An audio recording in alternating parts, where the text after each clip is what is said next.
Thank you so much, Arturo, and welcome once more. Good morning, good afternoon, good evening, wherever you are in the world, to this joint webinar promoting the effective global implementation of SDG 16.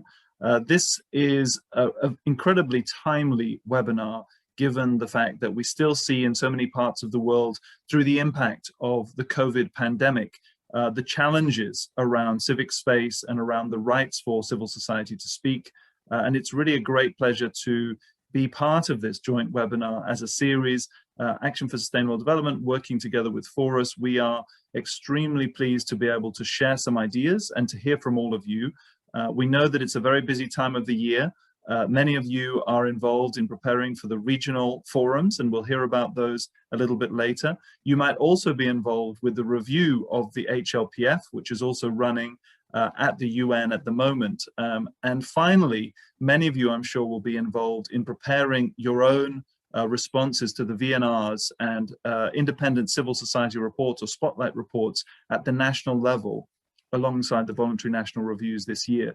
So thank you for taking the time to join us. And we'll have a very powerful series of speakers today to give you some ideas, both from the global and then through to the regional and national levels, how we might work together to ensure that Goal 16 is really at the heart of the SDG implementation. So if we could go to the next slide, please. I'd like to start by welcoming our first speaker, who is a very well-known speaker from the UN, from the Office of the High Commissioner for Human Rights, Catherine Liao. She has been working at the OHCHR since 2006 and has a real specialism on Goal 16, the rule of law, and a rights-based approach. So Catherine, I believe you're going to talk us through some of the thinking that's coming from the UN around how we might guarantee Goal 16. So please, over to you, Catherine. Thank you, Ollie. It's a great pleasure to be here this morning. Coming from New York, it's the morning time. And as you probably know, OHCHR, or the UN Human Rights Office, has a mandate to promote and protect human rights of all, and plays a role in providing technical assistance in monitoring and implementation of the SDGs of the world. So on SDG 16, we actively work on SDG 16.1, which is the reduction of violence, 16.3, the rule of law and access to justice, 16.4, illicit financial and arms flows, 16.5, corruption, 7, inclusive decision making, and 16.10, access to fundamental freedoms.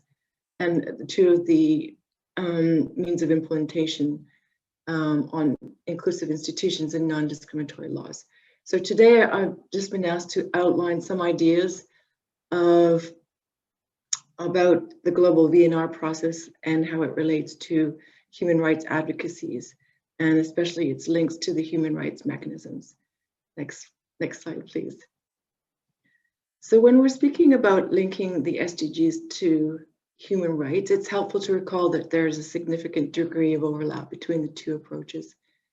And some speak of 2/3 of the SDG goals as being human rights goals. But speaking in more general terms, sustainable development and human rights are closely interlinked because they both share a common purpose.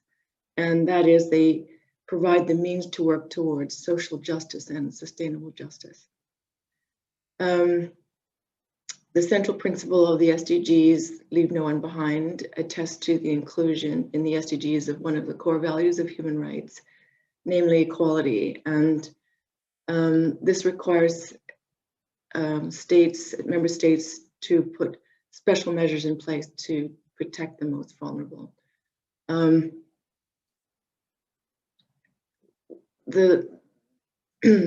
Both in the SDG and human rights circles, there's a strong realization of the need to protect civil space. And this, under SDG 16 talks about inclusive institutions and the concept of participation, which is central to all the SDGs. And following a whole to society approach, this means, in human rights terms, the rights to peaceful assembly, association, as well as to political participation. But I wanted to just mention something that sometimes it seems very obvious, but SDG 16 is a process right, or why it's considered an enabler to the rest of the framework of the SDGs is that where the substantive rights become unduly challenged or unjust, procedural rights become the avenue of contestation. And that is why SDG 16 is an enabler and so important within the human rights, whole enterprise of human rights, the whole project of human rights. All right, so the next slide, please. Some of the key, and I just want to go through this very quickly, at the global level, SDG 16, because you probably all know, of course, that SDG 16 was reviewed in 2019, and that it will be reviewed again in this year in July. That there was a very important declaration coming out of civil society just before the SDG 16 expert group meeting in Rome. And that declaration was a consensus or a collective of understanding of the centrality of the SDG 16. And there is a suggestion now that still trails from that, which is that SDG 16 should be reviewed at every HLPF or high-level political forum. And this is a good idea precisely because of what I just spoke about, that the role of the goal is as an enabler to the whole framework. And quickly on OHCHR's role and work, we've been involved in the guidelines on the right to participation, and that includes over 100 concise action-oriented recommendations for states on how to better implement the right to participate. And it also includes recommendations on civil society's participation at the international level, such as the high-level political forum. OHCHR is also the custodian agency for 4 official SDG indicators. And this is about the national human rights institutions, the violence against human rights defenders, the prevalence of discrimination, and conflict deaths. So our office, our entire office, not just our indicators side of our office, works on these, on the monitoring of these targets and indicators. I wanted to mention that this SG, the Secretary General, call to action on human rights precisely a year ago, set and put the whole UN on a trajectory where we are being asked to integrate human rights better in all aspects of our work, including sustainable development. And the last thing is that we're working on multi-stakeholder platforms, such as the Global Alliance for Reporting Progress on Peaceful, Just, and Inclusive Societies. And this is where we can work very closely with our fellow UN and other stakeholders on data collection methodologies and analytical and advocacy tools and development for SDG 16 monitoring reporting. Next slide, please. And this is where I'd like to dwell most of my comments. And here we have an architecture, or if you will, a landscape of the global human rights system and the sustainable development one together. So they're floating in different parts, but this is what I meant as a landscape. And knowing that VNRs are not an end to themselves, but rather a stock-taking exercise to assist in the implementation of the 2030 agenda, we know that the VNRs so far have a limited integration of human rights information, or they apply a rights-based approach in a very limited way thus far. Sometimes the promise of leaving, or the commitment of leaving no one behind, often stays at a rhetorical level. And the explicit links to the respective rights and possible policy solutions are very often absent or not fully developed. So what can civil society do within this global architecture landscape?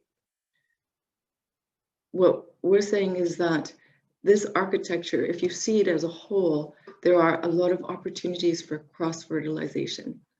And it's important to know that countries report on dimensions of sustainable development through various bodies, not only through the EVNRs. Therefore, strategic use of this human rights architecture can be very important. So, for example, in the Universal Periodic Review process, civil society may find some usefulness in lobbying other states to put forward concrete recommendations about SDG 16 implementation, or whatever they might see as a gap. The government will either note it or support it, and if supported, the government will be obligated to report on it during the next time it goes under review. It's a kind of accountability within the UPR process that could help cross-fertilize to the VNR and the implementation of the SDGs. Also, civil society could consider SDGs and VNR progress in their alternate or shadow reports to treaty bodies. Or you could use the VNR reports to motivate states to comply with their overdue reporting commitments to the treaty bodies. Catherine, sorry to interrupt, but if you might be able to start to draw your comments to a close, thanks. Okay, next slide, please. I think I'll just go to the next. I wanted to accent, and this material will be made available to everyone. 2 points here out of maybe 6 or 7. Civil society plays a really strong role in supporting that the most at risk of being left behind are highlighted or flagged. A lot of the VNRs have mentioned the same groups or vulnerable groups and left out the vulnerable groups that actually are really being left behind in a country. So civil society has a special role, I think, to actually identify them and speak up for them. And the evidence-based approach that underlies the SDGs really look to qualitative as well as quantitative data collection and reporting. And that's what the civil society have also a close understanding of what's happening on the ground, and therefore can flesh out statistics through qualitative information. The last slide,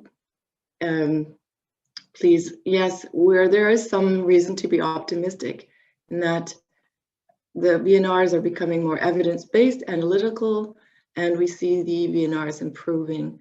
They're using both qualitative and quantitative, mostly quantitative, and we know that SDG 16 is being recognized as an important SDG, but there definitely needs to be much more done in the civil society's participation in the process, and their contributions to the VNR must be better recognized by states. The SDG 16 will be reviewed this year. This is an opportunity for discussion and we hope will go into that direction. And we, as OHCHR, really will be listening to what you have to say and how we can amplify your message. Thank you. Thank you so much, Catherine. And sorry to have to rush you a little at the end there. It's extremely rich, the material that you've shared with us today. And I think particularly that illustration of the different UN processes side by side was a very good visual illustration of how these processes work and how we can make sure that accountability really takes place between the human rights mechanisms and the SDG mechanisms.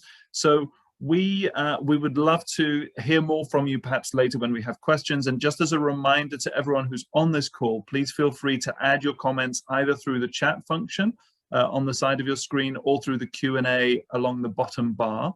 And we'll come back to questions for Catherine and the other panelists. So I just remind the other panelists if we can stay to the 7 minutes so that we have time for questions.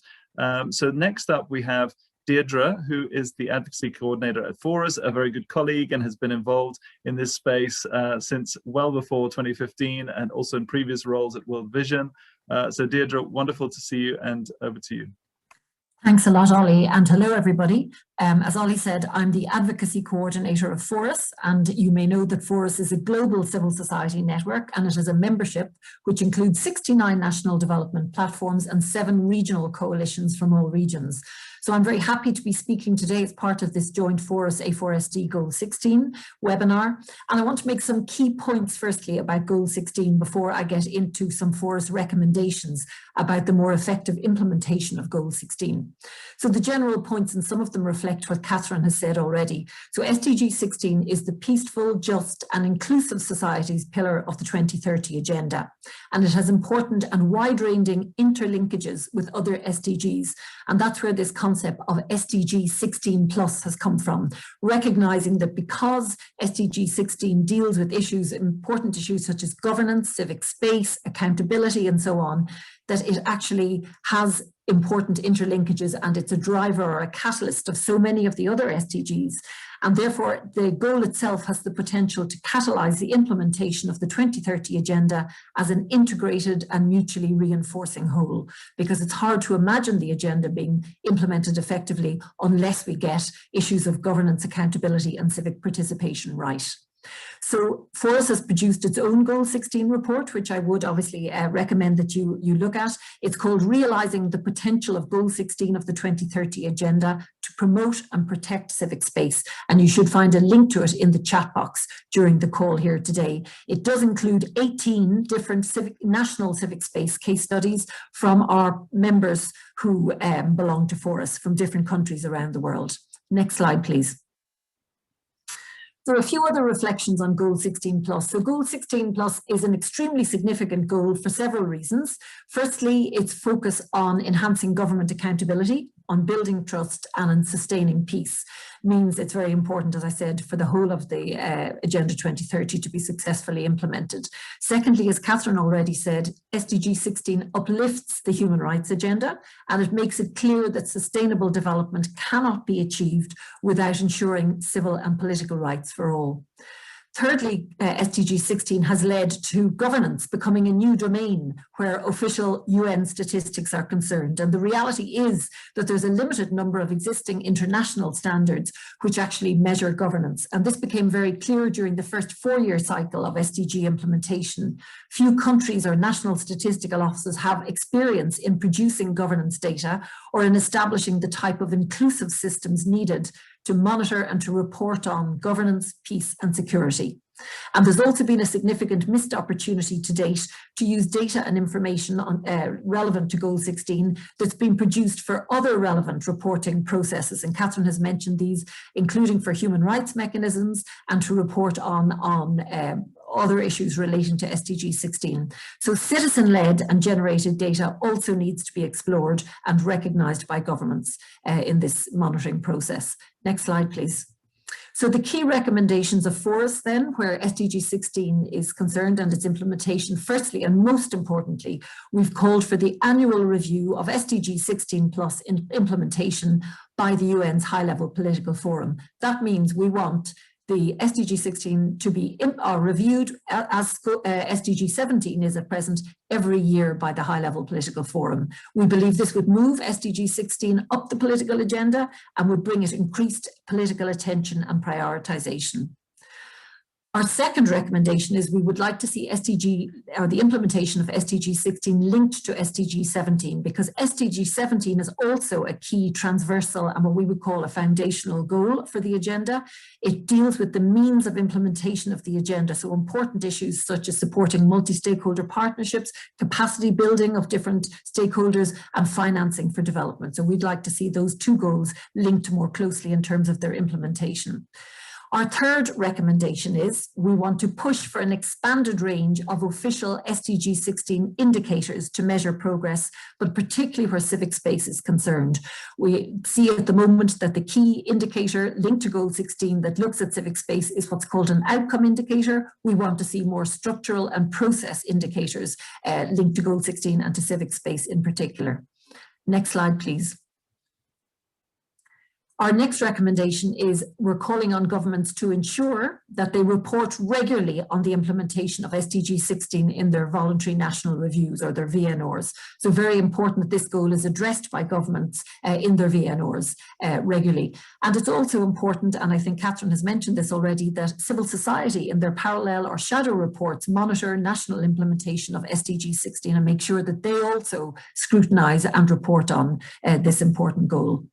The next recommendation we have is that data and information produced for other relevant processes should be used to report on the implementation of SDG 16, and particularly we would call for data from human rights mechanisms such as UPR processes and so on to be included in SDG monitoring. Our next recommendation is that governments and national statistical offices and others should allow for the use of citizen-led and citizen-generated data for SDG 16 for monitoring and measuring purposes. This is a little contentious at present, but we believe there's huge potential, if done properly, for citizen-led data or citizen-generated data to really provide very credible and useful sources of monitoring information. Next slide, please. Our next recommendation is that local, national and regional multi-stakeholder partnerships should be strongly supported and developed relating to Goal 16. We believe that many different sectors have a critical role to play in ensuring the implementation, the effective implementation of this goal. So as much support as possible to be given to the building of multi-stakeholder partnerships in this area. Our next recommendation is that CSOs should seek to work alongside human rights institutions, media organisations, businesses and other stakeholders to advance progress on the implementation of SDG 16. There is a very good global partnership or a global alliance on Goal 16, and we'd like to see that kind of multi-stakeholder partnership replicated at regional, national, local levels to ensure the effective implementation of this important goal. And finally, our last recommendation is that ongoing capacity development on SDG 16 should be ensured at every level, local, national, regional and global, for all stakeholders, but particularly for civil society. And we believe that this could be linked to the commitments of Goal 17 for the capacity building of civil society, and also that we should use indicators to measure the extent of the capacity development that's happening for these different stakeholder groups. So I'm keeping within my 7 minutes, I hope, Ollie. That's the end of my presentation, but I'm very happy to take any questions or comments later. So back to you, Ollie. Perfect, Deirdre. Yes, absolutely within the time. And thank you again to both Catherine and Deirdre for such rich presentations already, really giving us such a great overview of the situation so far and some of the key demands that we might have as civil society to ensure that accountability goes even further. So now to kind of take us and to complete this first round, we're just going to consider how does this play out in terms of the HLPF review. Now we know that the HLPF, the High-Level Political Forum, has been through one full cycle. It should have been reviewed already a year ago, but due to the COVID pandemic, that review was delayed, and that review is underway right now. And so we have Arelis Ballerini now joining us from Together 2030, who's going to talk through some of the main opportunities and challenges surrounding that review and what impact that might have on Goal 16. Arelis, over to you, please. Thank you, Oli, and thank you, Deirdre, for such a fantastic introduction, and Catherine, to this aspect of this session. Thank you for the invitation, and I'm really glad that this capacity workshop is taking place to provide greater inputs and elements to our colleagues at different levels to engage in HLPF. Next slide, please. So first of all, when we talk about the HLPF review, it is important to note that this is the first time that this forum is going to be reviewed since the adoption of the 2030 agenda. This review, as Oli and Deirdre were saying, it was supposed to take place last year, and it is happening this year. Hopefully by the end of March, April, we will have a resolution that will deal with the next cycle of HLPF. The implications of the review for the entire set of SDGs, in particular, the SDG 16, are more significant today than it was in 2015. And this is due to the global pandemic. So if we recall, in 2015, the Agenda 2030 includes the review more from the perspective of making a pause and take a look at how the HLPF was implementing its mandate. Coming into 2020, we were expecting to see a review that will really assess the first cycle of the HLPF and look at how best it could continue toward the next cycle. But once in 2020, with a global pandemic on our side, and now in 2021 with the forecast on the pandemic, we think that more than ever, this review has to be really, really significant. So in a post-COVID-19 world, the HLPF has to address not only the issue of the SDGs, the fact that they were lagging behind pre-COVID, but also the major setback on those that were not behind, added to the further deterioration of SDGs who were not on track. So it is estimated that at least 75 of the global SDGs indicators have seriously regressed to a point that it threatens to achieving them. So we may not actually achieve them due to this. Next slide, please. So over the past few years, the case has been made on how effective implementation of SDG is critical for the achievement of all SDGs. And just this morning or afternoon, for many of you, we just heard our previous speakers speak on that. Implementing SDG 16 today is a major imperative because what is required for a post-COVID-19 world lies at the center of SDG. So if we look at the peace component, both to contain the virus and build back better is critical. Effective governance to anchor successful models of COVID implementation is critical. And I've lost my slide, but I will continue here. So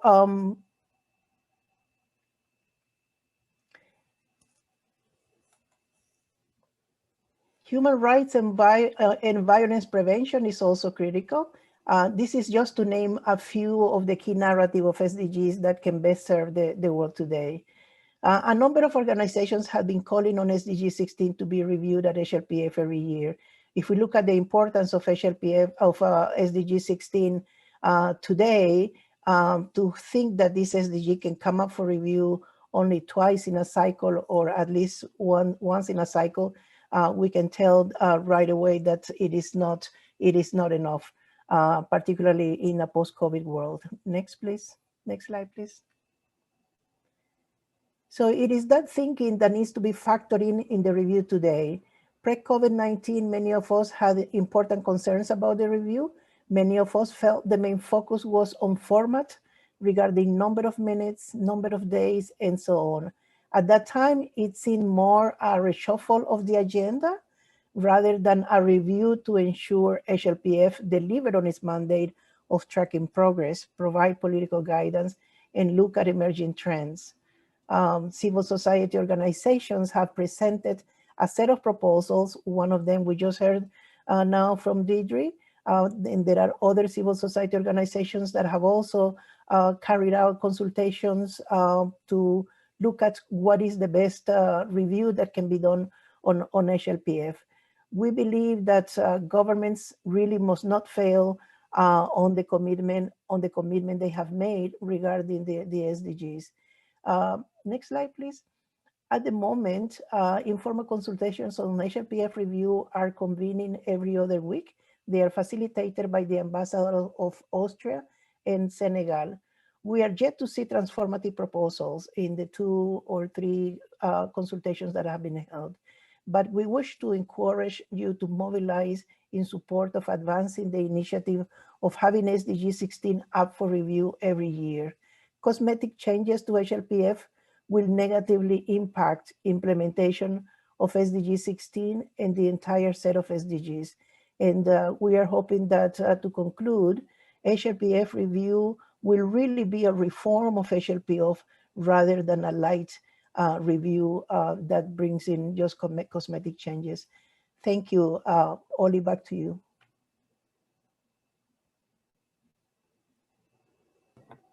Wonderful. Thank you so much, Aurelis. You wrapped it up quicker than I expected there. So thank you again for keeping to your time and for covering some of the really critical points that are being discussed. And it was good to be able to join that last informal with you and with others from the civil society side on Friday, as you say, where we heard from Austria and Senegal, and really there is a need for greater ambition. So we have a few minutes now to take a few questions back to your first panel. So if I might invite Catherine and Deirdre also to put the videos back on. I did see a question that's popped up, and it's sort of come out through the discussions as well, that might be a useful one to come back to Catherine on, which is really around how can we ensure that there's a kind of rights-based approach given the challenges that there are in so many countries. And we've seen in the chat the example of Egypt. We also know things are very difficult at the moment in other countries, including in Myanmar, even in India, where activists are being targeted. How do you see us moving forward, Catherine, to ensure that the rights of civil society are actually guaranteed in the face of increasing challenges from governments that seem to be intent to close that space? What would be your advice to us?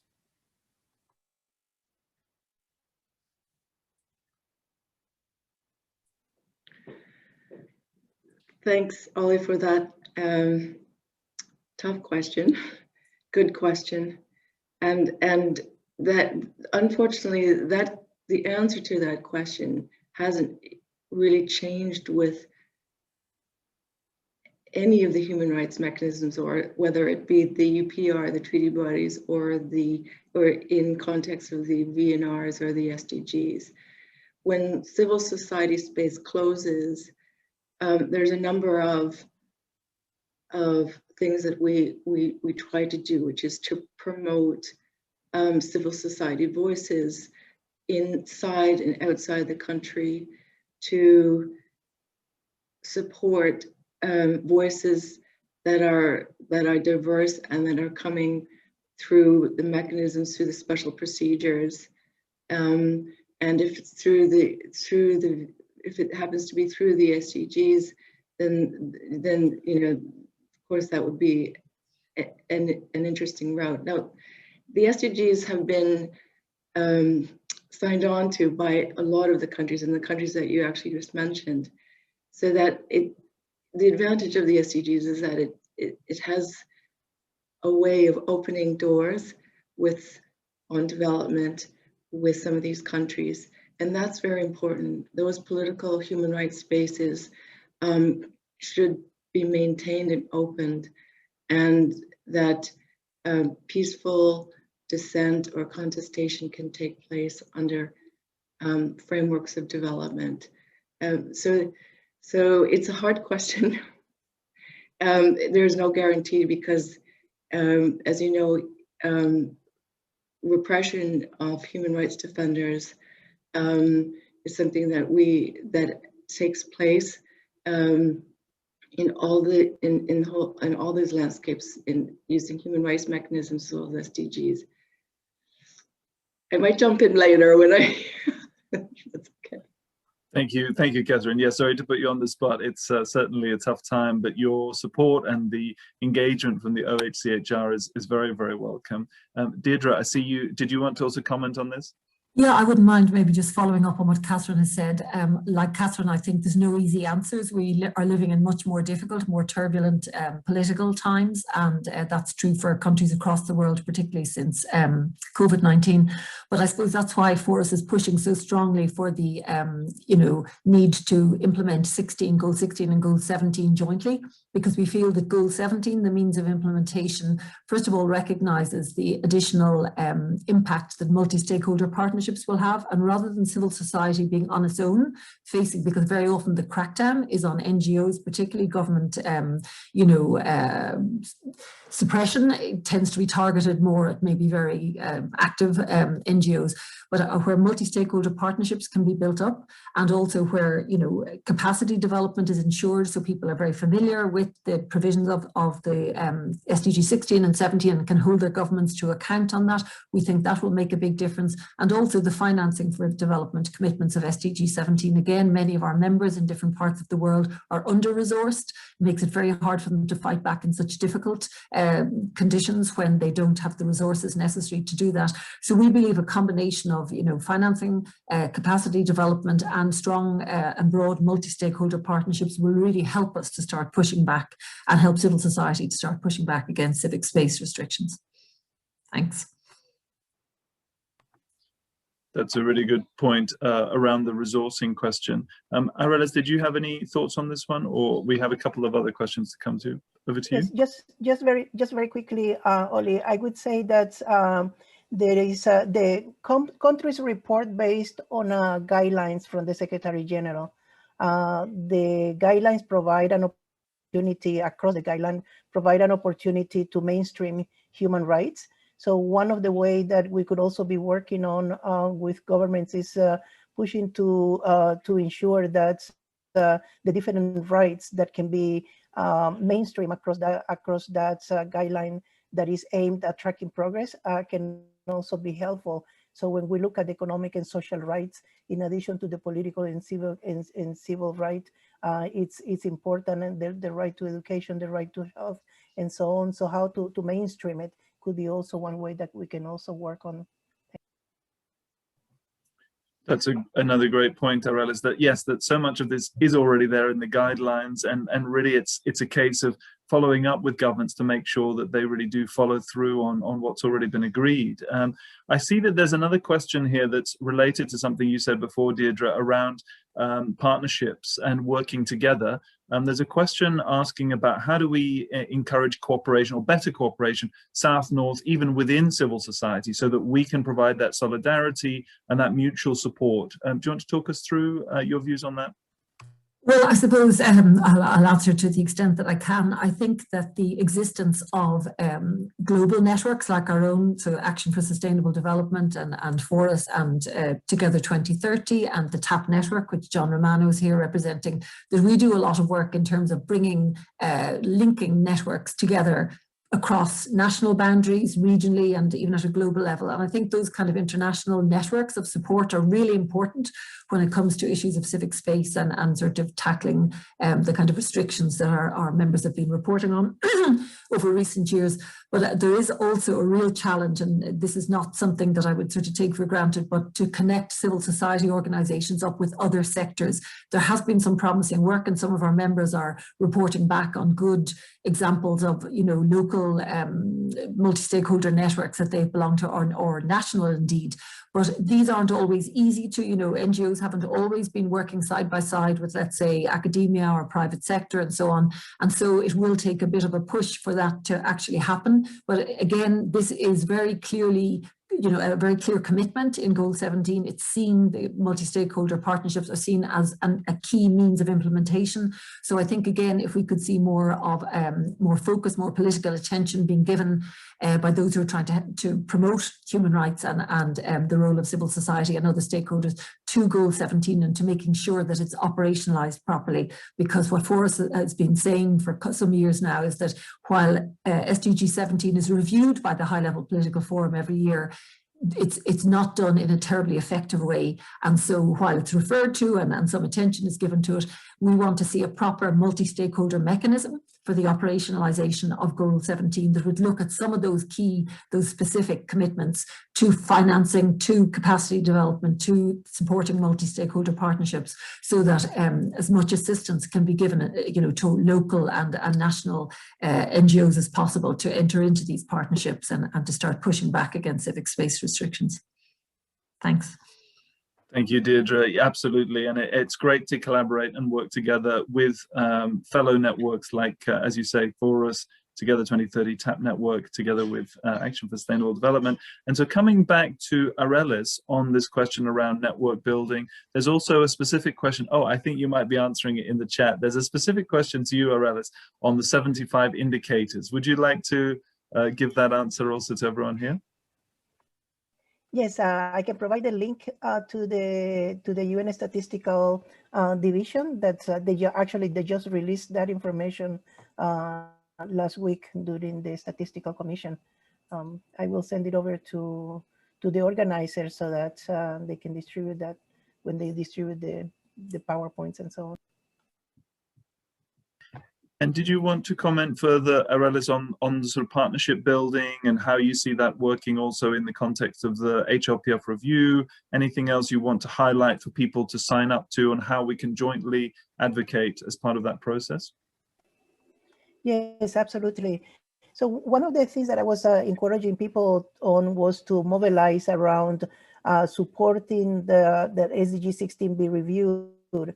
I think an important way to join in that mobilization would be to connect with platforms like the ones that are organizing here, and also with the major groups that you are already participating on. Partnership among civil society is critical.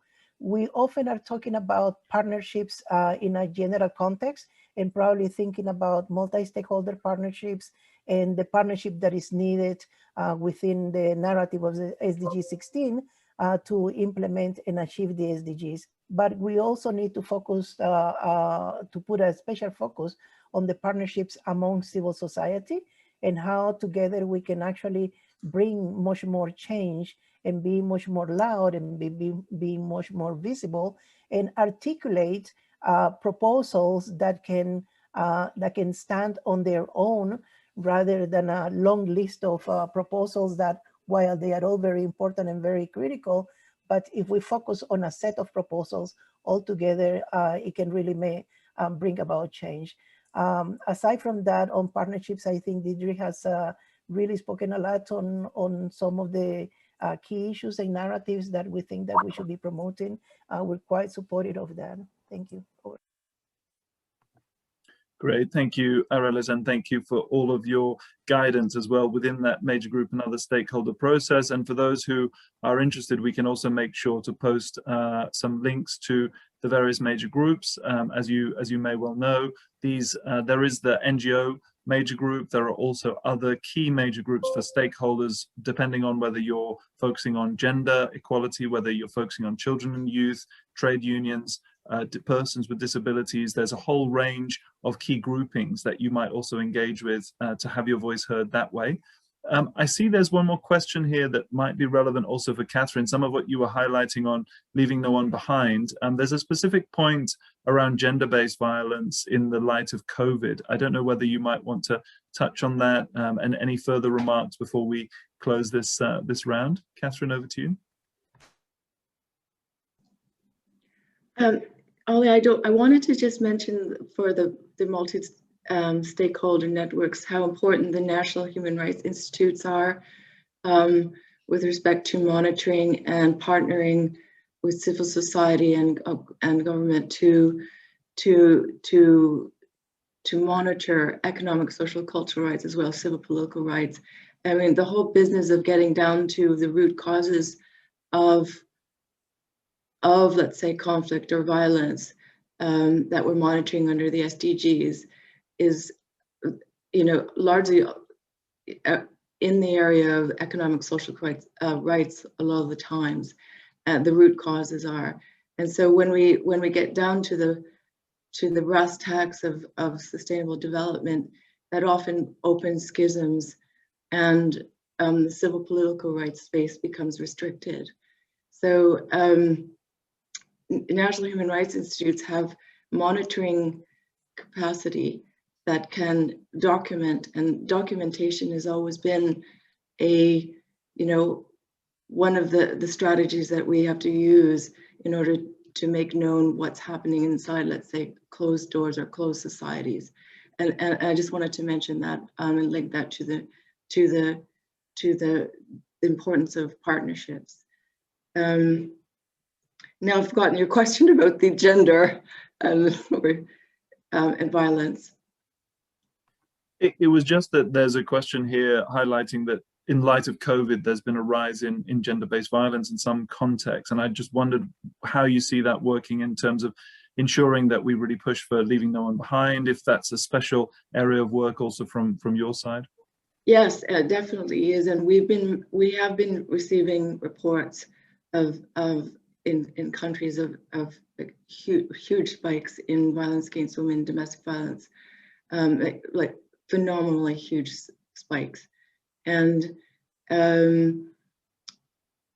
you know, this is the canary in the mine kind of thing. When women are and girls are become victims to violence, we as the UN have, you know, what we're trying to do is look at how stimulus packages, how government is applying measures to stop that, to prevent that, and to address it, and whether or not stimulus measures for social protection are actually reaching women and girls, or the vulnerable parts of the communities. But the numbers in violence is a flag. It's an indication, a very clear indication of a whole system of social protection failing people during the COVID crisis. Thank you so much, Catherine. And thank you again. I see also your colleague Alexandra has been posting links to the various resources from OHCHR in the chat, and we'll make sure that we include those in the write-up and the follow-up to all the participants on this call. Deirdre, did you have a final thought before we close this first round? No, I think I've probably said, you know, made all the key points I needed to make today, but just to say thanks to the other speakers as well. And I think everything we say is reinforcing, you know, the need, I think, for action on SDG 16, and hopefully we'll be effective in our advocacy around it, because I think, as you said, Relis, the HLPF review that's happening at the moment, civil society really needs to focus its attention more on that now, to make sure we don't let this review opportunity pass without seeing the kind of reforms that Aurelis has been mentioning are really badly needed. We don't need cosmetic changes, we need fundamental reform, and the annual review of SDG 16 is probably the most important one. So that's really it. Thanks, Ollie. Thanks again, Deirdre, and thank you once more to all of the panelists in our first panel. I think it's been a very rich discussion, and I'm sorry we weren't able to answer every single question, but I think we covered the clusters of questions that have come up. And as we said, we'll certainly be sharing the presentations, the video, and the links that have been shared in the chat. So thank you again to our opening panel. Now we move on to delve a bit deeper on this theme of Goal 16, looking more now at the regional and national level. So many of you, I'm sure, who are on this call are working actively at the moment in the build up to the regional forums and your own national VNR processes. So we'll hear from a range of different experts looking at the regional and national level in terms of Goal 16. So to kick us off, I'd like to welcome Hitomi Renkin from UNESCAP. So Asia Pacific region has been one of the strongest when it comes to civil society engagement in the regional forum, and Hitomi has been one of those that's been guiding stakeholder engagement with ESCAP. So Hitomi, I hope you'll be able to give us some ideas and some insights into how you've been working to bring Goal 16 forward within your region. Over to you, Hitomi. Thank you so much, Ollie. So hello to all the participants. Thanks very much to Forus and to ADA for organizing this really important event. And thank you very much for the opportunity to share the work that we do at the regional level. So Ollie has mentioned that I work with the major groups and other stakeholders for the APFSD. And I also support governments in the VNR processes, and with a particular focus on stakeholder engagement to make sure that the VNRs that they produce have a reasonable level of review and inputs from the different stakeholders. So some of you may know that ESCAP is the lead agency on follow-up and review for the Asia Pacific region. So we cover a really large region goes from Turkey all the way to Polynesia, more than 50 countries. It's a very diverse region. So when we say regional monitoring, I'm sure you can imagine the different challenges which come along with that. But we do a few things to monitor the SDGs and promote civic space while doing so. Okay, so we do convene the regional forums, which is coming up on the 23rd to the 26th of March, and it will be a virtual meeting, unfortunately. And we do support the organization of a People's Forum. This year, it's going to be as long as 5 days long, and a youth forum. And we support these forums as a means of ensuring that stakeholders are well prepared and have a chance to network and discuss and strategize around their participation for the regional forum. And they do invest a huge amount. And I would say that over the years, the Asia Pacific Forum on Sustainable Development would not have the kind of discussions that it has had. It's a rich event, very exciting, very participatory, and we do support as much as we can. And we do also work with the governments in ensuring that there is space for civil society to engage within this intergovernmental meeting. And last year, I would say, was a little bit of a hiccup because there were many disappointed colleagues dealing with our technology, dealing with a limited time frame. This year, we're hoping to bring things up back to where they used to be. And we have worked to prepare the governments for a more interactive approach to having civil society speakers. We also do substantive work. So we are tracking data through the SDG Gateway, and we do deep dives in thematic reports for the APFSD and along the themes for the HLPF as well. So can I move to the first slide, please, or the next slide?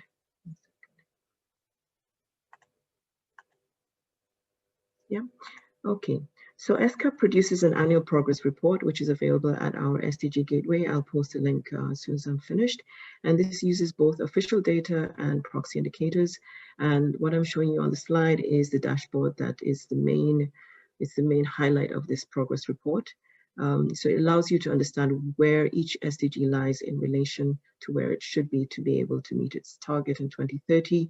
And not surprising, SDG 16 is one of the furthest behind at the regional level.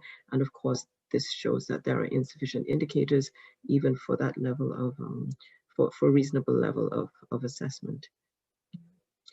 And the next slide, please. So the report also includes dashboards for each of the goals and for each of the subregions. And I've put together on this slide compilation of the dashboards for each of the ESCAP subregions. And it shows where the data shortfalls are the greatest. So, and we can see from this dashboard that North and Central Asia records the best overall trends in relation to violence, human trafficking, and discrimination. And it also shows that legal frameworks for protection against discrimination are weakening in East and Northeast Asia, Pacific and Southeast Asia. So essentially, and for the rest of the targets, it's really very difficult to understand what's really happening. Essentially, the work that we do around monitoring is a starting point for discussion. Next slide, please. So the Asia Pacific Forum on Sustainable Development provides a really important space for us to have the kinds of discussions that we need to understand what's going on. And for the Asia Pacific Forum on Sustainable Development, every year we produce goal profiles for each of the goals which are under review. The effort to produce these goals to support this multi-stakeholder intergovernmental meeting is really multi-agency. It produces a really comprehensive report. I would really encourage you to have a look at it. This year, the draft that I saw is 19 pages long. The countries and subregions which are doing well are highlighted, as well as those being left behind. And there are some policy recommendations which are prioritized there. And these feed some very rich discussions. For SDG 16 in this region, the OHCHR is leading the production of this SDG profile and is convening the Interagency Human Rights Network on an ongoing basis. And other agencies involved are UNICEF and UNODC, so the Office of Drugs and Crime supports the production of this really important monitoring. So monitoring and review is important, but so is action. Just to say that ESCAP has been promoting participation for several years and has developed tools and material to promote civic space, and is currently exploring with agencies and experts the possibility to advance agreements on access to information and participation. And so continues this work that we do at all levels. Thanks very much.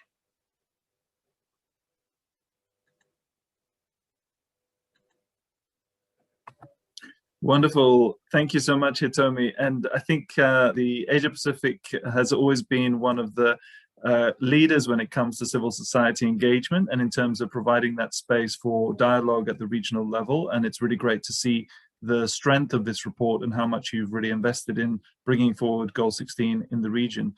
So now to give us a civil society picture and a perspective on the region, we'll hear from Jyotsna Mohan Singh, who is the coordinator of the Asia Development Alliance, ADA. And it's great to work with you, Jyotsna, and to hear your view on how we can really bring forward Goal 16 in the Asia region. Over to you. Thank you so much, Oli. Thank you, Hitomi.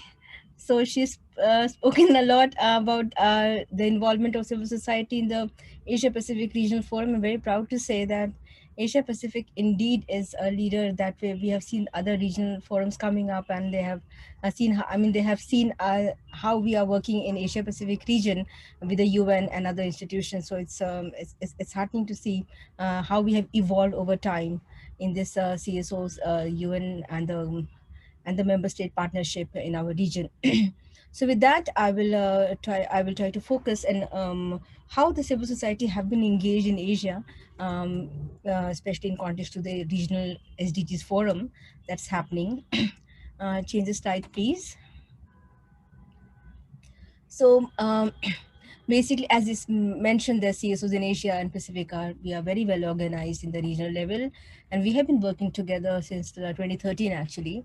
There's a regional CSO mechanism in Asia which is called Asia Pacific Regional CSOs Engagement Mechanism, APRSEM, and they work with various regional CSO network like ADA, there is Piango, and there are many other GCAP, ADRF, ASPE. There are many other organizations that work together. Then as Hitomi said, that this year there would be like 5 days CSO forum, so which would be CSO forum and also the youth forum. So there is a call for application, which is again come up, and 28th is the deadline to apply. So those who are from the Asia Pacific region, please apply for the CSO2 if you want to participate in APFSD and Asia and APFSD CSO forum and the youth forum. Next, please. So as I said that, the APFSD has been organized, it's been organizing since 2014. That was the first session. And then this is the 8th session, which is happening from 23rd to 26th of March. Yeah, next, please. Okay, this is a bit small, but I would just say that, please hold on. Even I can't see.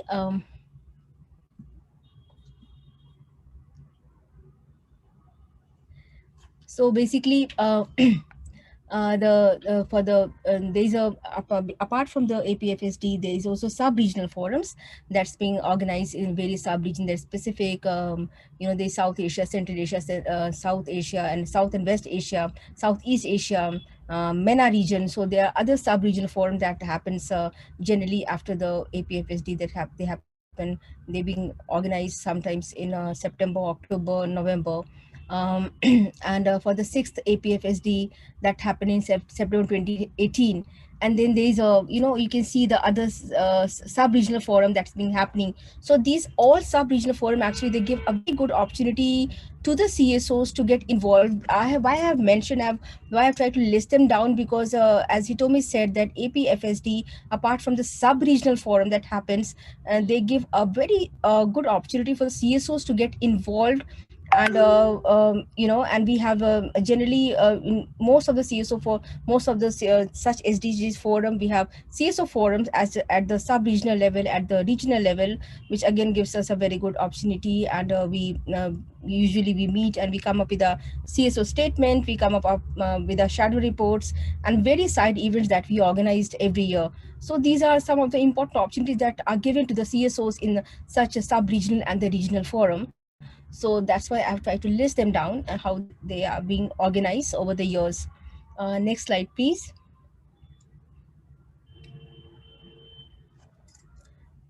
Okay, So basically, for the 7th APFSD that happens in August and November 2019, and then the 8th APFSD, we say the September to December 2020, there are many supporting events. And last year, actually, APFSD was organized. It was a virtual forum because of the COVID-19, and we all met. There were some hiccups that happened during the APFSD, because some of the CSOs that complained that they did not give they were not given opportunity to speak. But more or less, if you see that large number of CSOs actually participated and they were able to speak. We have been also raising our concerns about how the voices of civil society have been muted. And what Deirdre said even before, that we launched our report on goal 16, realizing the potential of goal 16, and which also highlighted the fact that the civil society voices have been muted, and how it's been deliberately especially at the national level. So when we look at the whole process at the regional, national and global level, we see the linkage at the national level is very weak, because it's very difficult to actually engage with the your member state at the national level. But the regional forum, on the other hand, they give us a very good opportunity to actually engage. So next slide, please. So as I said, the APFSD they are organized every year in the March, except last year because of the COVID, it was organized later in May, and then again we had APFSD, it was organized in September, if I'm not wrong. And so it was a 6-hour forum instead of the whole 3 days forum. But we hope that, but this year again, it has improved, except that we are not meeting physically. The way the forum has been organized over the past 6 years is the same way, except that it's going to be virtual. But there is a call for participation for the civil society, and especially during the side events. And there are 17 constituencies that APRSM has, and every constituency are coming up we are also organizing ourselves to prepare the VNR and other fact sheet, which are the thematic fact sheet, which will be submitted to the SCAP after the forum. Apart from that, I wanted to give a special mention to the SDG help desk, which is a very good platform where we have been advocating at the national, at the global level, how the civil society are unable to put their civil society reports at the UN network, UN platform. But here we have SDG help desk, which is a joint participation also with the UNSCAP, where many CSOs report are placed, and we were invited to put our report. Even our report of goal 16 was put there on the SDG help desk. So apart from that, there's a CSO statement that we come up every year, and then we have NGO major group, as Oli has mentioned, that is working in Asia. There's NGO major group for Pacific, then there's a Central Asian NGO major group. So there are various other such thematic major group. We're part of NGO major group, and they're part of the civil society groups, and they are being engaged in such forums. So that gives a very good platform for all of us to get engaged. Next slide, please. So there's some learning that we wanted to say, that as I mentioned, that the using regional experiences for better national level outreach, because as I said, that at the national level, that the participation, the engagement is a bit weaker. And as we see in various countries, Asia is that way. Asia is not a good example these days, because we see, especially in Myanmar, India, Pakistan, where many activists are being arrested, and there's a lot of censorship on even speaking on the social media, or using a simple term like toolkit. So I would like really say that how can we strengthen our partnership with the UN and other global platform, which can help us to build solidarity. And we are focusing a lot on this, how to the freedom of expression and freedom of assembly that's being suffered, especially in our South and Southeast Asian countries. We also are talking about advocacy for better CSO engagement post-COVID era, because as we see that the COVID has also, it has kind of halted the whole process. How can we expect a better mechanism, better solidarity process with our members and partners and other member states and other stakeholders? and these are online era, and the countries, there are lots of online events, so we have to ensure our engagement at such online events. As we said that the CSOs voices are muted, so these are some of the important learning that we need to take, we need to take forward. So yeah, you're most welcome to say if you have any question. I'm happy to answer. Thank you so much. Thank you, Jyotsna, and thank you again also for staying within your time. But I think you covered some very, very important points, particularly in your last slides there around the challenges that we're seeing in a number of countries where activists are specifically targeted. And as you say, even for using the word a toolkit and producing a toolkit, that could be grounds for arrest seems outrageous to many of us. So thank you for sharing that. And hopefully we can come back also to Hitomi for some further thoughts from the regional level and highlight some of the tools that you've already mentioned. But now I'd like to take us more to the national level. So we're gradually coming and bringing this more to practical steps that we can take within countries. So now we'll be hearing from the example of Zambia, the Zambia Council for Social Development. Leah Mitaba. Leah, I hope you're able to come on the video now, and we'd love to hear from you in terms of the national experience around Goal 16 in Zambia. Over to you. All right, thank you very much. So I think I've been introduced. Happy to be in this space, and good morning and good afternoon to everyone. Next slide. So the Zambia Council for Social Development is a national platform body for several civil society organizations that are just looking to end inequality, but then also create platforms for civil society organizations to be able to engage with the government and then also influence decisions that are being made, but then also monitor. And I think in this case, when we look at the international obligations that Zambia is state party to, such as maybe the Agenda 2030 also, it means that we want as ZCSD to create a platform where civil society organizations and citizens themselves participate fully. Of course, we hope that this can be done through a vibrant and independent civil society sector. Next slide, please. So in looking at civic space, and I think Goal 16, I think the only way we could achieve Goal 16 as a global community is if we have open civic space. And when we look at research borrowed from Civicus, we see that only about 3.4% of countries in the world have open spaces. 18.3 obstructed, 9.3 are narrowed, whereas 43.4, where Zambia also falls, repressed, and then 25.4% are closed. So these ratings are done by Civicus by looking at the 196 UN countries, and then also it looks at Palestine, Kosovo, as well as Taiwan. So when we talk about civic space, I think it's important also to just have an understanding of what civic space is. And then it's defined by Civicus as a set of universally accepted rules which allows people to organize, participate, communicate with each other freely and without hindrance, and in doing so influence the political and social structures around them. And I think from Yosina's presentation, we see that I think she alluded to the closed civic space, where even a simple word as toolkit can get somebody arrested.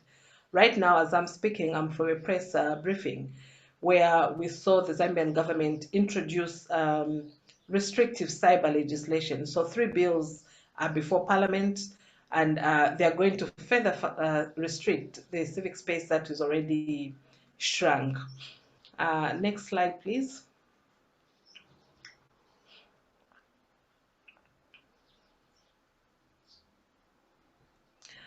Okay, so a look at Agenda 2030, which Zambia is state part to. I think Goal 16 recognizes and assigns an important role to CSOs, which is central to the achievement of the SDGs. and the Forus and other study highlights the pivotal role that the GO can play in leveraging CSO efforts globally in its and defensive aids. And I think Deirdre also spoke to this. At the moment, I think from the previous slide, we saw that less than 4% of the world's people are living in open countries. So we are saying that, now is the time to actually sound the call and call for global attention in what, GO 16 can do in enabling the achievement of all the SDGs. The other thing that we look at, like closer to home when we look at GO 16 and civic space, is that we see threats to enabling environment. So we have hostile legislative environment, we have the NGO Act of 2009, which I think is very restrictive and goes against important instruments around freedom of expression and freedom of association, as well as freedom, to engage with the government and influence the different development prioritization. We've also seen, like in the case of Zambia, that the government has embraced the FATF, and FATF, this stands for Financial Action Task Force, which is a global initiative that started with the EU countries, which is looking at how the global world can fight and combat financing for terrorism and also prevent anti-money laundering. So when you hear that, you see that, this is a just cause and it's important even for civil society to be part of this discussion. But when you look at localization, a recent study that was done by ZCSD last year that looked at the impact of Zambia, traced the, for instance, so what we also found is that when we engaged the Department of Registration of NGOs and the Financial Intelligence Center, which is the one that is responsible for implementing our FATF, we realized that the two organizations were not on the same page. So they differed a lot on a number of issues. So FIC was okay with certain things, such as maybe like civil society organizations freely meeting and expressing themselves, and also creating loose alliances and networks for advocacy on common issues that might be temporal.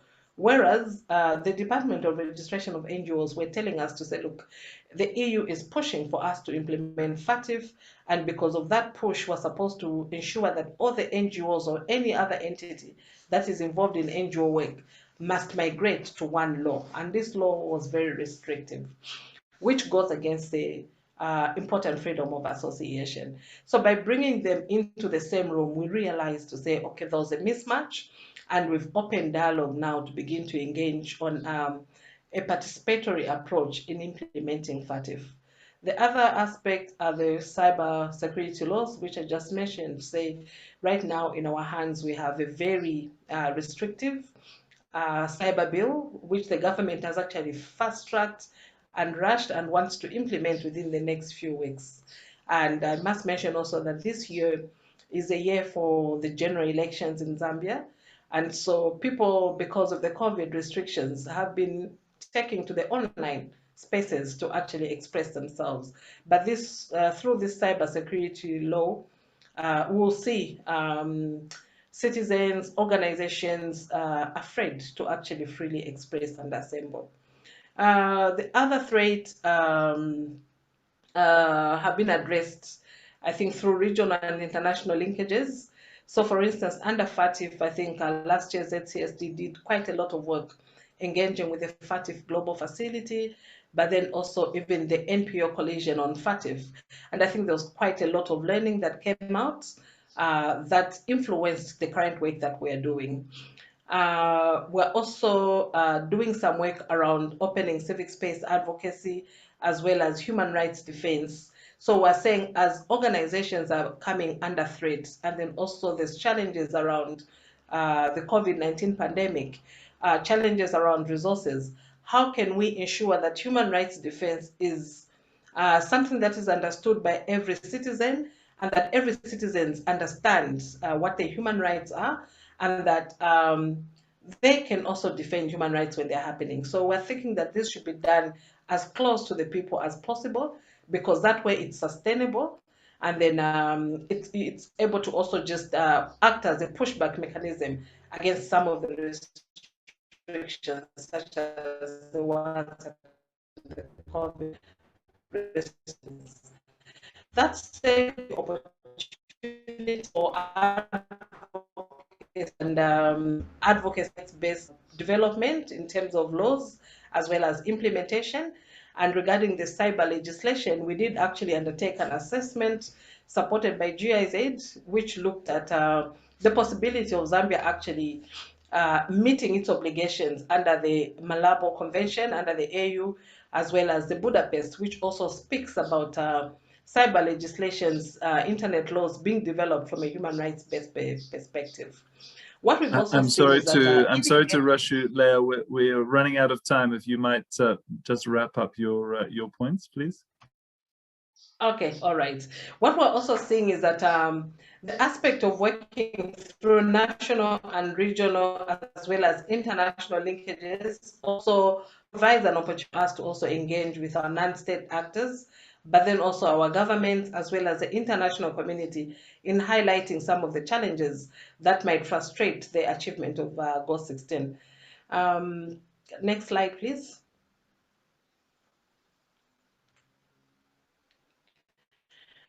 All right. So in terms of challenges, I think some are spoken to, but then so it's a COVID-19 pandemic. We still have high levels of inequality, abuse of public resources, and this is why we're saying we need a multi-stakeholder base in terms of implementation and achieving the SDGs and implementation of Goal 16.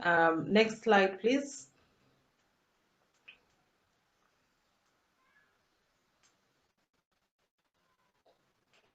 Yeah, so we have a few recommendations. Some of them I think are coming from the study that was done by Forus, but then also some from our own experiences on the ground. So we think that the United Nations, especially that adopts an open door policy for engagement with CSOs. At the moment, I think as India shared, Asia, also see it's close, but regional and international level, it's easy to engage with the UN system. The second recommendation has to do with governments should develop legislation from a HR of CSOs at national, regional, and international levels.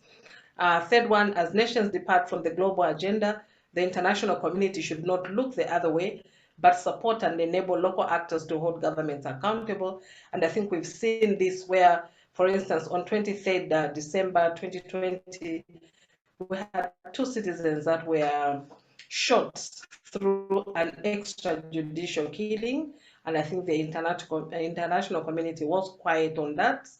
ZCSD also supports the recommendation that the international community should develop civic space indicators to allow for the systematic review of the efforts by the UN member states to protect the fundamental freedoms of people. This, I think, is borrowed from the civic space study that was done by Forus. Next slide, please. Thank you, Leah. I'm sorry, we really have to move to the next speaker now, but that's a great point to close it. I think, yeah, we can see your highlights already. I think we really have valued hearing from the direct challenges that you've mentioned, and particularly the cyber security laws that you mentioned, and hopefully we can come back and hear a little bit more from you in the questions. I'm just conscious of the time to make sure we can also hear a little bit now from Indonesia, and finally, last but not least, from John Romano. So coming now to Indonesia, we have Tatat from INFID, which is the national platform in Indonesia, and we'd love to hear your views on how you're looking at monitoring of Goal 16 in the context of Indonesia. Over to you, Tatat. Thank you very much, Ollie, and also I want to thank Forus for inviting me to this event. So I want to explain a bit about how to engage with SDG 16 monitoring at the national level in Indonesia. Next slide, please.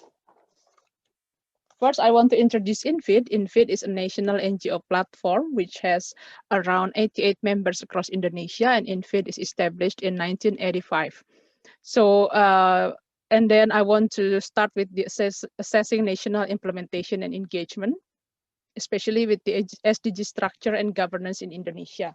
So the SDGs implementation is led by the Ministry of National Planning, and the government has formed an implementation team, working groups, and the expert team consists of multi-stakeholders, government, private sector, university, NGO, and others. And also the formation of the National Coordination Team was based on the Presidential Decree on SDGs number 59, 2017, as the main legal base for the SDGs implementation in Indonesia. And to the monitoring and evaluation mechanism of SDGs achievement, the government has produced the SDGs roadmap and also the monitoring and evaluation plan. However, the monitoring process which is implemented is only through the voluntary national review process. And then regarding the CSO's role and position in the SDGs governance, there are CSOs who engage in the government and in the national SDG structure like INFID, and there are also NGOs who play a role as the pressure group. And INFID is playing as to engage in the national SDG structure through the advocacy, lobby and advocacy research, and also producing evidence-based policy recommendations. Meanwhile, regarding the SDG status after COVID-19, as also we heard from previous speakers, there are some backlash and also setback experienced in Indonesia, especially for the goal 1, 2, 3, 4, 5, 10, and 16, of course. To the next slide, please. And this is particularly on the CSOs monitoring of SDGs, as I also already mentioned. The CSOs participate in the joint monitoring with the government, especially in the VNR process. And for the goal 16, we have participated in the 2019 VNR and also currently in the 2021 VNR process. And some of the CSOs also produced a shadow report or the parallel report, especially in 2019. Meanwhile, for INFID, we have involved in some regional process also that, for example, that Jyotsna already mentioned, to assess the current status of SDG 16. And INFID also has produced several research and publications as part of the monitoring and advocacy process of SDG 16, including during the pandemic. For example, in 2019, we produced the position paper on the vulnerable groups in the SDGs from the Goal 16 framework, and then also we produced the research report on government openness and the involvement of women. Meanwhile, in 2020, as we already in the pandemic time, we have produced a qualitative and quantitative survey to provide new data on the sexual violence and child marriage. The second one is we produced the citizen survey on how the government handling COVID-19 from the citizens' perspective. And the last one is that we have produced the research on the impact of COVID-19 on the sustainability of the CSOs in Indonesia. To the next slide, please. Yeah, as also experienced by other countries, there are some backlash and only a bit improvement in the SDG 16 current situation in Indonesia. The improvement is that the government of Indonesia accepted recommendation from the Universal Periodic Review in 2017, especially the recommendations to ensure the protection of LGBTIQ and sex worker, especially to ensure the human rights activist protection, and the recommendation to revoke discriminative law in Indonesia. Meanwhile, some backlash, we have this here not only from our observation, but for example, in the 2019 Indonesian National Planning Agency report, Goal 16 indicator has experienced downward trend. For example, for the indicator victims of violent crime in the last 12 months, and then also the proportion of the population who feel safe walking alone. And then Arjun, I think you have to mute your speaker. Thank you.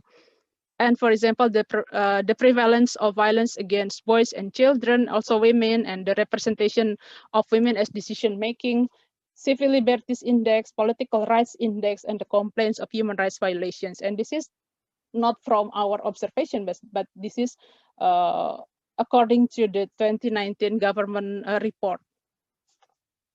Meanwhile, some backlash from our observations. The first one is the decline in Indonesia's score in the 2020 Democracy Index, and then also Indonesia's civic space status according to Civicus is currently obstructed. And also there's the problem of postponement of enactment of regulations that can contribute to reducing sexual violence, especially against women. and other like cyber attacks against activists, and the using of excessive force and forced criminalizations to impose the large-scale social restriction during the pandemic. And to the last slide, please. And due to all of that development from 2019, 2020, and 2021 right now, especially during the pandemic, this is some of our recommendations that the first one is that CSOs need to increase our presence and involvement in the SDGs government-led monitoring process, such as the VNR, because the VNR process, for example, from the 2019, the government is involving us, but the process itself not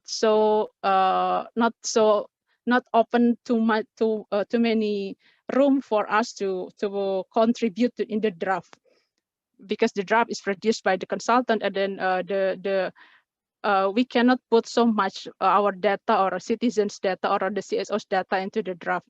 And the second one is CSOs cross-sectoral need to increase substantial collaborations for the protection of human rights and how to reduce the increasing repressive measure of the government. As I previously mentioned, the current situation, the current status of Indonesia is obstructed, the civic space is shrinking, the media freedom is also reduced, and so on.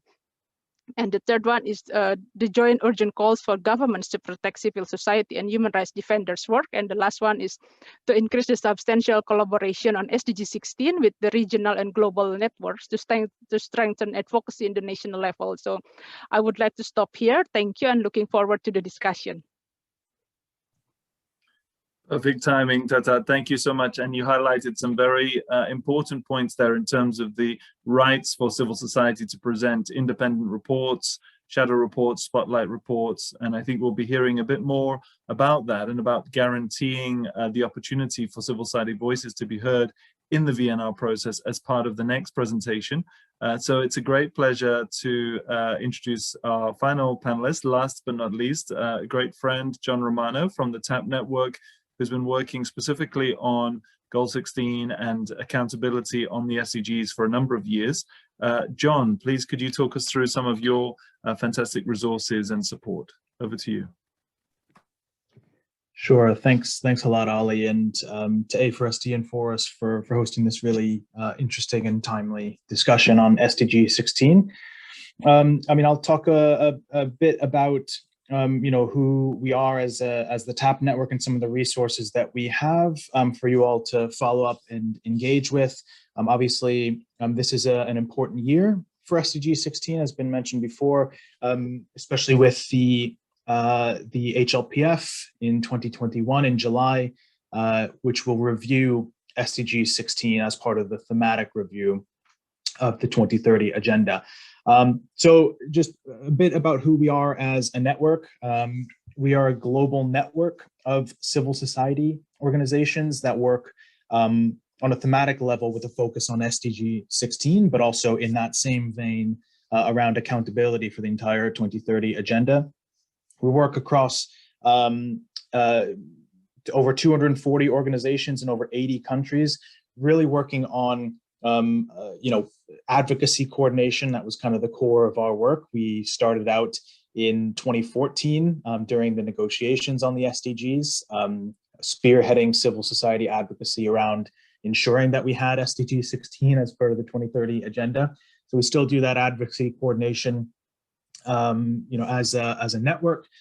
We also focus on implementation and capacity building. We've talked a lot about the need for capacity building around SDG 16, especially from a civil society perspective. I think a lot of organizations have worked on SDG 16 issues themselves for many years and decades, even around the individual targets and topics.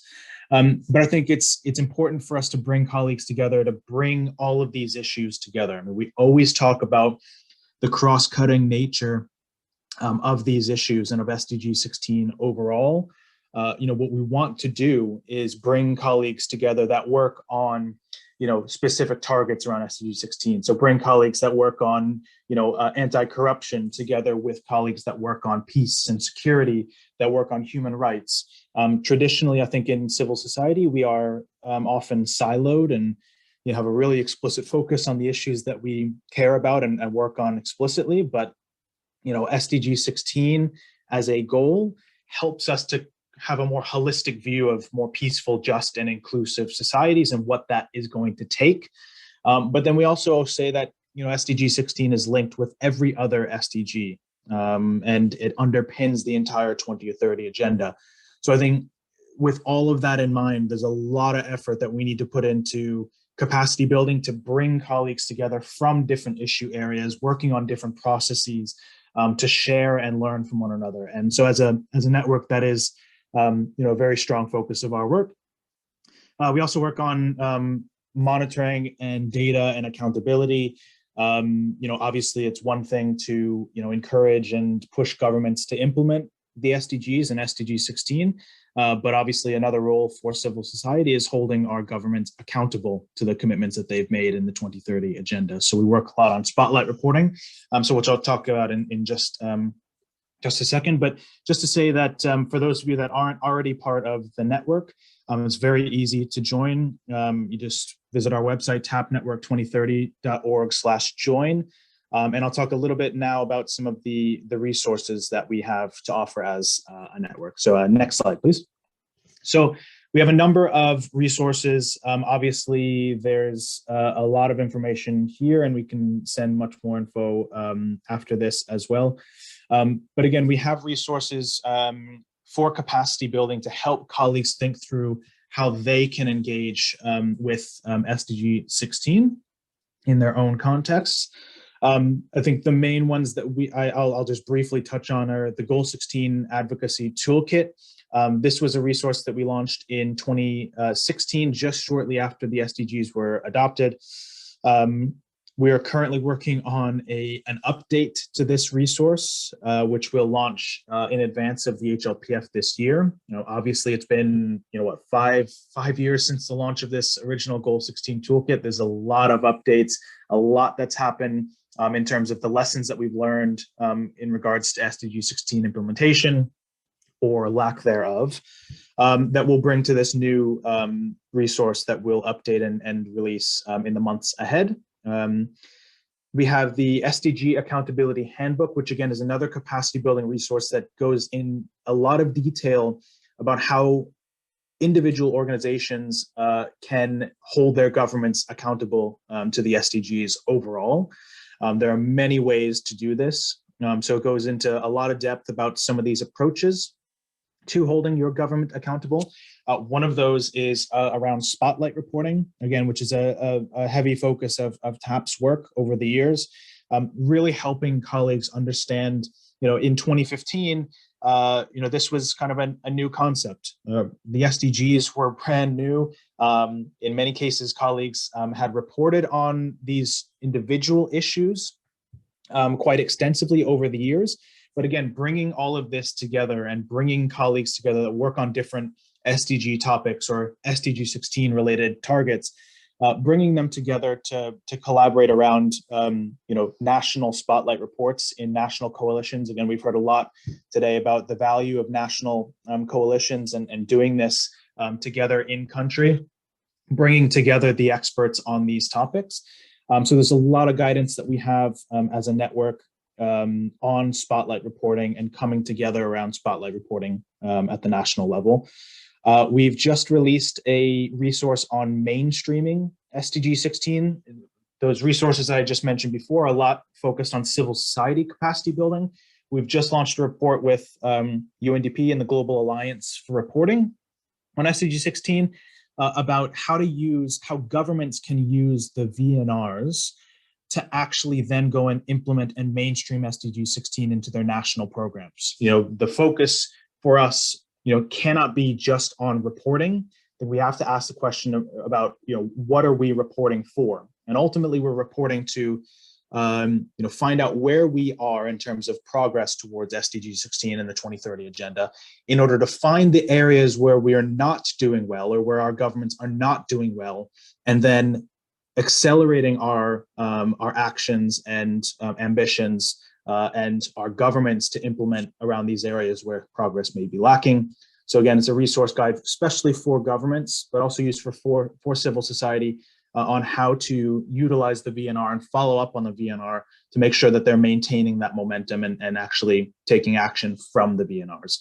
So there's a lot of other resources that we have. I won't go into too much detail. I'll let you all explore that on your own. We'll share a lot more information about these resources afterwards. But again, if you want to become part of the TAP network on this, work around SDG 16, or if you work on SDG accountability, again, really easy to find us. It's just tapnetwork2030.org/join, and we really look forward to expanding our work with all of you and all of your colleagues that work on SDG 16. So I'll stop there, but happy to take any questions. Thanks so much, John. And it's great to collaborate with you and to see all the excellent materials that TAP Network has there. And we'll make sure that those are shared with all the participants, as we've just posted in the chat as well. And we'll make sure that all of the different links are provided. So we have about 15 minutes left for some questions, and I'd encourage all of those who've been on the panel, if you might just put your video back on, Hitomi, Jyotsna, Leah, to welcome you back. In particular, I spotted that there's a cluster of questions that have come up around citizen reporting on the SDGs and how we as civil society can actually provide our inputs into the reporting. Hitomi, I wanted to come to you first because you mentioned the reports that ESCAP has done on a regional level, and I just wanted to understand from you, how do you go about gathering that comparative data? How do you analyze the progress in different countries? Do you include civil society in that analysis, or is this based on official data from countries, or how do you go about doing that?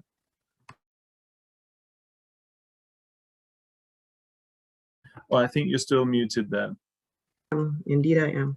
So thanks for the question, Ollie. So I'll just refer now to the goal profile for SDG 16 in particular. For this one, we use official data. We also use secondary research, desk review of materials, and at the APFSD, we invite comment on what is presented there, and we also revise it based on what we hear before reissuing it later on. The Asia Pacific Regional Civil Society Engagement Mechanism has been always issuing surveys, and that means that they provide very strong input at the roundtables. So we get good feedback, but we can always do this better. Yeah, absolutely. Thank you. Great, thank you. And it's a great example where you, as you say, you carry out those surveys and you bring in different voices. I wanted to come also to Tatat and Jyotsna, given you both highlighted the importance of civil society reports in the VNRs. Maybe Tatat first, how did you feel your engagement worked with the government of Indonesia, and how could that be strengthened in terms of having independent reports alongside the official reports? What would be your recommendations? Thank you very much for the question, Ollie. Actually, INVID is not producing the shadow report or the parallel report, but we are engaging in the process and we have doing it since before, because INVID is already involved since the MDGs era, and then also we're also one of the CSOs that mentioned in the presidential decree as one of the CSOs counterparts. So that's why we take the lobby and engagement or the advocacy track.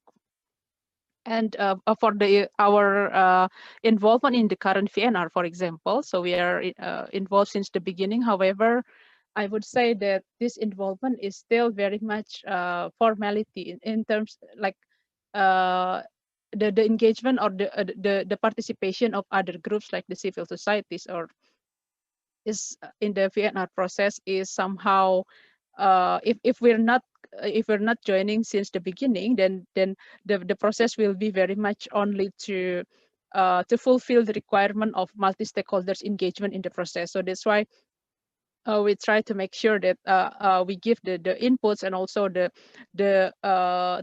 put also our data, our findings from our activities into the report. So For example, last year, one of the success stories is from INFID's member from the organization named Migrant Care, working for the migrant workers issue. Their input and their data is successfully put into the VNR Indonesia report. So, but not so many organizations can do that because the limited space also, and also sometimes the many CSOs are not getting the information on how to involve in the in the VNR writing process. So that's why this year INFID and also other CSOs wants to make sure that the involvement is expand also between the CSOs, and also we want to involve more of our members also into the process. So thank you. Excellent. And maybe then coming to Jyotsna, how do you see that support for national reporting, and what would be your thoughts in terms of how we can better improve the connection from national through to the regional and in fact to the global level in terms of having that civil society voice included in VNRs? Jyotsna. Thank you, Ali. So in ADA, we have been collecting the VNR study from CSOs, especially CSOs engagement in the VNR process. Since last 5 years, we are doing, analysis of every country. And as Tatat said that, there are many countries who are not producing civil society report, but they are working with the government. And we have seen, I remember first time when Indonesia was presenting the VNR, I think it was 2017, when we were very closely working with Indonesia, INFID actually, and we were told that they have given a lot of inputs, but ultimately it was just little. But at least there is some sort of engagement process that we see in some countries. Even in Cambodia, Southeast, we have seen that in Cambodia, although it has very, very close space, but then they work with Cambodia. We also got in touch with SCAP, and with the help of SCAP, we got in touch with UNDP, and we saw how it was happening in Lao PDR and other Southeast Asian countries. So there are various experiences, but when we look at the South Asian countries, we saw that in India it was very bad in 2017, but again 2020, when last year they did the VNR, they engaged the civil society, and in fact out of 18 recommendations and the thematic groups, the Government of India, Niti Aayog, they accepted 16 of them. It was one of the major breakthrough that civil society got, in the VNR reporting. So I would just say, even in ADA, apart from that, ADA is very much involved in preparing the VNR fact sheet with the APRCM, and last year also we published. So it says the whole CSO's engagement, in different parts of Asia and Pacific. So these are one of those, very important document that we produce. Apart from that, we do our own Goal 16 report that Deirdre mentioned. We have been doing the Goal 16 report. Even this year, we are doing our Goal 16 plus report, which is based on 13 countries case studies. So I think it's very important that what I wanted to say, what I said even in the beginning, that we really seek a lot of global solidarity, because some of the cases that I mentioned during my presentation, that really needs highlight. And how can we strengthen that bond with our global partners like A4SD, Forus, TAP network, and how can you help us voicing up our views, because we keep posting a lot of stuff on our our website, and we keep sending, but then how do we actually generate solidarity? That's one of the things that we really need to help, and we need to think, we need to brainstorm that, because a lot of our national partners, they say that sometimes they ask, can you connect us with some UN agency? And then I go to Hitomi and I ask her, can you just tell me some UN agency that they want to get in touch? So Hitomi is very prompt, and she sends me, okay, just ask the Myanmar people to get in touch. So this kind of things that we do a lot, but then we expect. So as I said, at the regional level, we have a very, very strong mechanism, same with the global level, but then we want really your help and solidarity. How can we strengthen our membership? How can we strengthen this kind of relation with the national member state? Some are good, but overall, if you look at the Asia Pacific situation, it's really shrinking. So how can we generate that kind of solidarity and partnership with you all, with the help of the global partners like yours? Thank you. Thank you so much, Jyotsna. And I think, yeah, you've highlighted again the challenges around bridging those gaps, as you say, from the national to the regional and to the global level. And I wanted to also come back to Leah. You highlighted the national process, and I'm sorry we had to we had to close a little early on some of your recommendations, and I wondered if you wanted to add a bit more around how you see strengthening that voice of national civil society. And in particular, Leah, what struck me about your presentation is you mentioned the cyber laws and the restrictions that we're seeing to the online space. And given that so much now happens online, could you talk to us a little bit more about that and how we guarantee that we keep that space open as well? Thank you so much, Ollie. I think from my perspective, I think it's important first to build a united voice as civil society. What we've seen with the government is that they actually launched the bill with a walk. And then in that walk, they were saying that this initiative has been supported by Sweden, as well as the United Nations and the Embassy of Ireland in Zambia. So, and then there was also a new NGO, which we don't know about, which is called Cyber Hygiene. So you could see that there are some government-sponsored NGOs now that are also now masquerading as legitimate civil society organizations. So what that is doing is that it's disrupting. So when legitimate civil society organizations mention the challenges around engaging with government, you'll find that government will say, look, we had this NGO participate in this bill, and then they are okay with it, and it's been supported by Sweden and Ireland and things like that. So there are a lot of pushback and sinister ways that governments are also pushing through that the international community needs to be aware of. Because, for instance, the Budapest, we know that Sweden is, part of the Budapest, and also the UN as well is also very categorical on the need for, freedom of expression, safeguarding freedom of association. So when things like this happen at national level, and then you see the in-country missions keep quiet, again, that raises an issue. So I think we're also now as civil society organizations trying to understand how do we bring this to light. And I think what Zambia wants to do this year is to also develop a shadow report on the VNR process and document some of these processes. But I think it's important, as I said earlier on, to say we need the international community not to be quiet. We need for them to engage, whether they're going to engage in high-level meetings, that ought to happen, because the whole issue of the Agenda 2030 is going to be frustrated if things happen in this way. Thank you, Leah. So we come back around now also to John on this point about how we can really strengthen national voices. John, you might also have noticed in the chat there have been a few comments specifically about corruption that we see with some governments. Would you like to comment on that, given your work on transparency and how we make sure that civil society voices are being heard in challenging environments?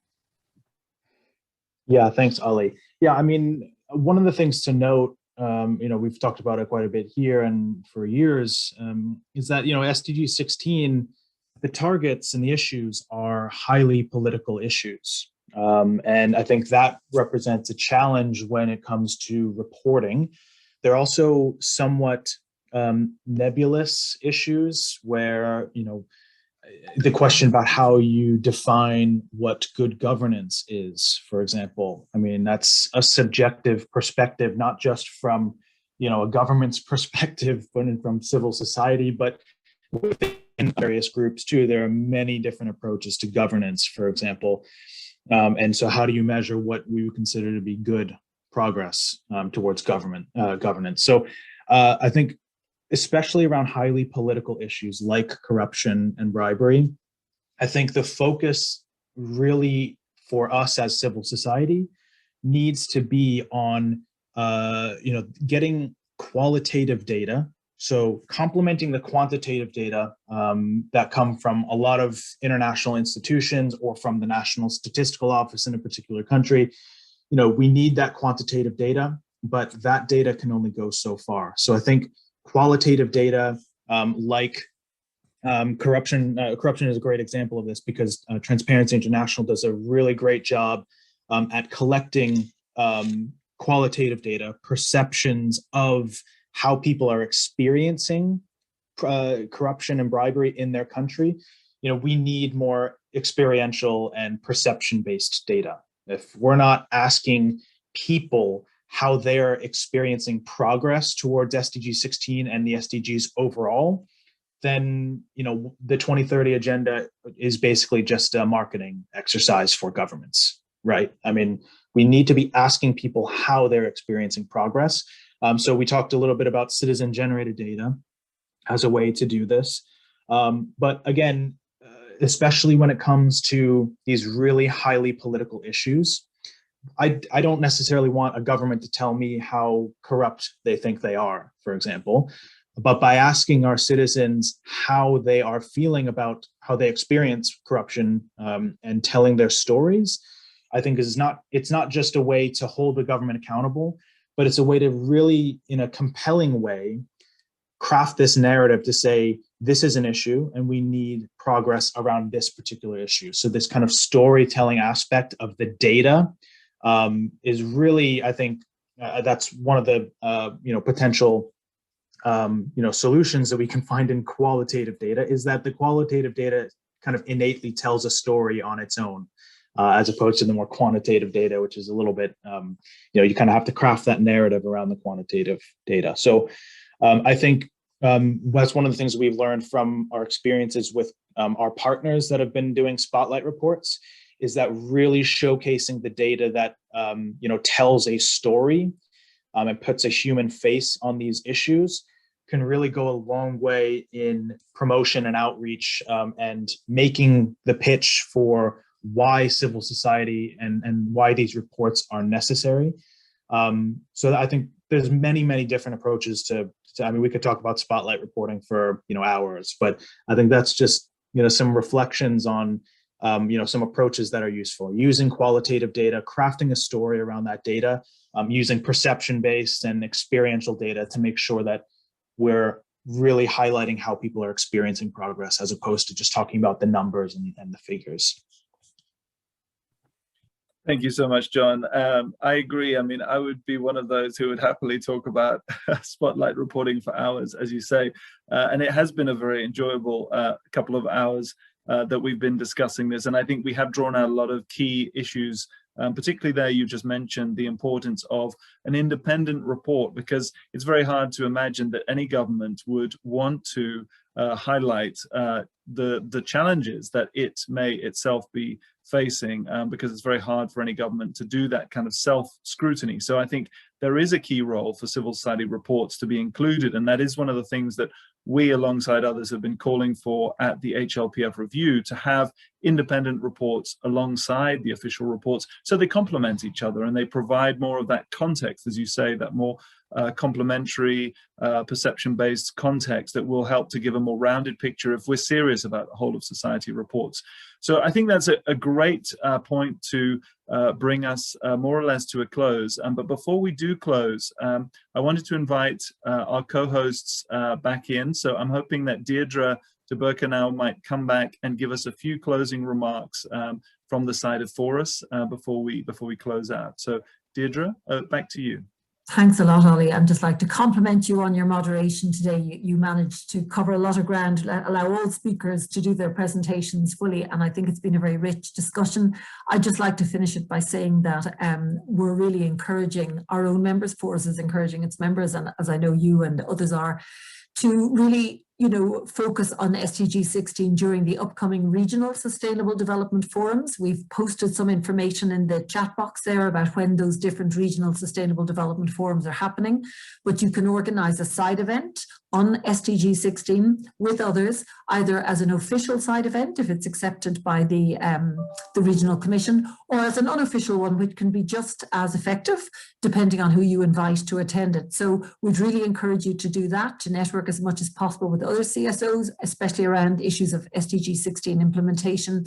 And for the high-level political forum this year, Forus will be organising not just another SDG 16 report, to which we'll be inviting our members to submit case studies, but also our own side events, and we'll be trying to involve as many of our members and partners as possible in those side events related to Goal 16, because this is the year we really need to push strongly for the effective implementation of SDG 16, and we'll only do it together and with other stakeholders. So we really need to take advantage of the coming months to do that.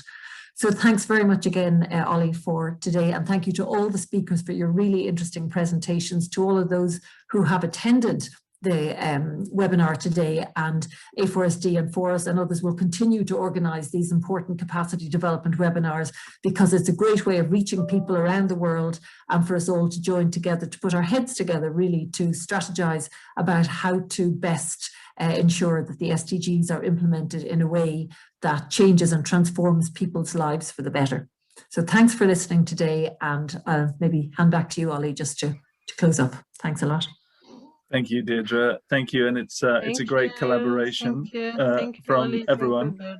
Just before we close, just to say, also from our side, from Action for Sustainable Development, we will continue to support particularly national reporting, and I think it's something that is really crucial in this increasingly challenging environment that we see. And this year, as in other years, we will be providing a little resource where we can to support those civil society groups that are looking at national reporting. And we look forward to collaborating with Forus, with TAP, with Together 2030, and with all of you who've been on this call. This is a challenging environment, and I think the COVID pandemic has brought out some of the inequalities that were already underlying so many countries. So we do need to stand together, and I think it's absolutely right to say that this is a moment when solidarity and mutual support across civil society is needed more than ever. So from our side, also thank you again to everyone.